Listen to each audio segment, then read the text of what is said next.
நிறைய பேருக்கு BSc nursing எத்தனை கவர்மெண்ட் காலேஜ் இருக்குன்னு தெரியல. இப்போ நான் கிளியரா சொல்றேன் வாங்க. 38 மெடிக்கல் காலேஜஸ் இருந்தாலும் ஒன்லி 6 கவர்மெண்ட் காலேஜஸ் தான் அவைலபிளா இருக்கு. அந்த 6 கவர்மெண்ட் காலேஜஸ்ல டோட்டலா 450 சீட்ஸ் இருக்கு. ஈச் 10 சீட்ஸுக்கு 9 seats for girls and 1 seat for boys. So இந்த கிரைட்டீரியா படி தான் வந்து பிரிக்கிறாங்க. ஸோ இந்த 2026ல இந்த 450 சீட்ஸ் தான் அவைலபிளா இருக்கு.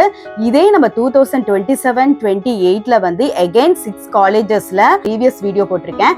6 பிளேசஸ்ல வந்து பிஎஸ்சி நர்சிங் காலேஜ் ஸ்டார்ட் பண்ண போறாங்க.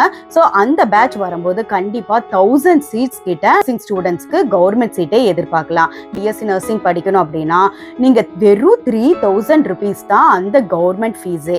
ஹாஸ்டல் ஃபீஸோட சேர்த்து 10,000க்குள்ளேயே per year முடிச்சிடலாம். ஸோ டோட்டலா 4 years பார்த்தீங்கன்னா 50,000க்குள்ளேயே நீங்க ஹோல் கோர்ஸே முடிச்சிடலாம். இதே மேனேஜ்மெண்ட் கோட்டா போகும்போது நீங்க மேனேஜ்மெண்ட் சீட்டே per year 2 lakh வரைக்கும் 2.5 lakhs கூட சில காலேஜஸ் எல்லாம் டிமாண்ட் பண்றாங்க. ஸோ பெஸ்ட் வந்து கவர்மெண்ட் காலேஜ் தான். அந்த கவர்மெண்ட் காலேஜுக்கு நீங்க நல்ல cut according to your cost category 185+ இருந்தீங்கன்னா கவர்மெண்ட் கவுன்சிலிங் போங்க. கவர்மெண்ட் மூலியமா பிரைவேட் கவுன்சிலிங் வந்தீங்கன்னா இன்னும் ஃபீஸ் வந்து கொஞ்சம் கம்மியாகும். பியூர் மேனேஜ்மெண்ட் கோட்டாக்கு போறதுக்கு பதிலாக இன்ஃபர்மேஷனை உங்க ஃப்ரெண்ட்ஸ் எல்லாத்துக்கும் ஷேர் பண்ணுங்க.